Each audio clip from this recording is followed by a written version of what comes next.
Pemrograman berorientasikan objek atau OOP memiliki beberapa pilar atau konsep penting yang harus dipahami. Di antaranya ada class, objek, enkapsulasi, inheritance, dan lainnya. Kali ini kita akan belajar tentang polymorphis. Apa itu polymorphis dan bagaimana contohnya?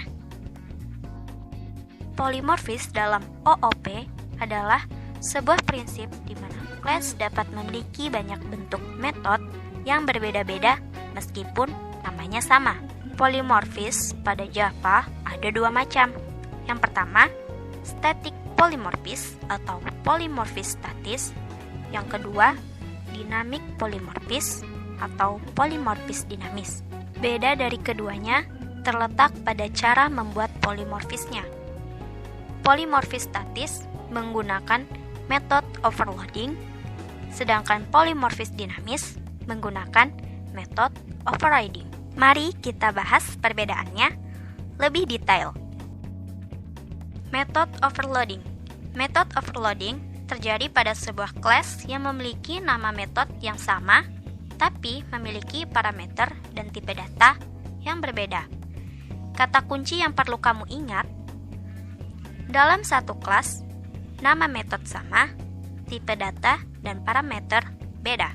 Itulah metode overloading. Contohnya sebagai berikut. Misalkan kita memiliki kelas lingkaran.java. Pada kelas ini terdapat metode luas.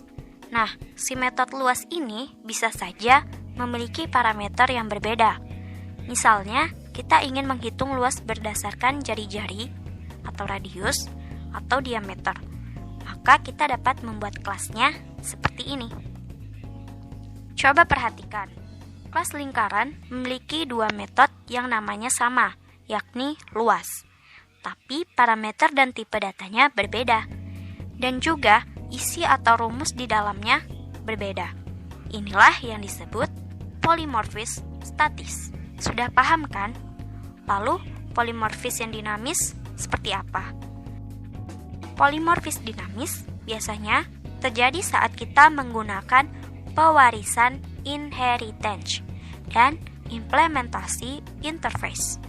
Seperti yang sudah kita ketahui, pada pewarisan kita bisa mewariskan atribut dan metode dari kelas induk ke kelas anak. Kelas anak akan memiliki nama metode yang sama dengan kelas induk dan anak yang lainnya. Nah, disinilah akan terjadi polymorphis. Kelas anak akan memiliki nama metode yang sama, tapi nanti isi dan parameternya bisa berbeda dari kelas induk. Karena si kelas anak melakukan metode overriding, menindih metode yang diwariskannya. Polymorphis dinamis juga bisa terjadi saat menggunakan interface.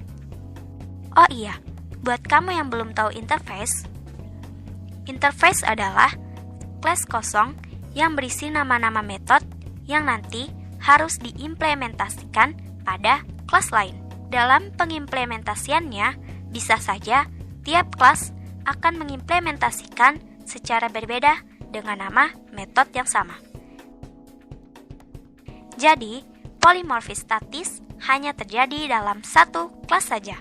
Sedangkan polymorphis dinamis terjadi pada saat ada hubungan dengan kelas lain seperti inheritance. Oke, sekarang mari kita lihat contohnya.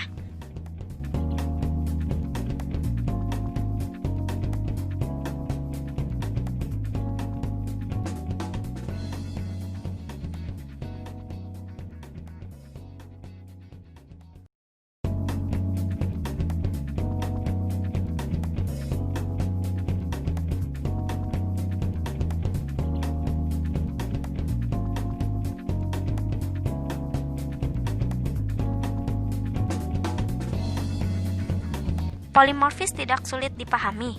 Intinya, bentuk metodenya beda-beda, tapi namanya sama. Ada pertanyaan?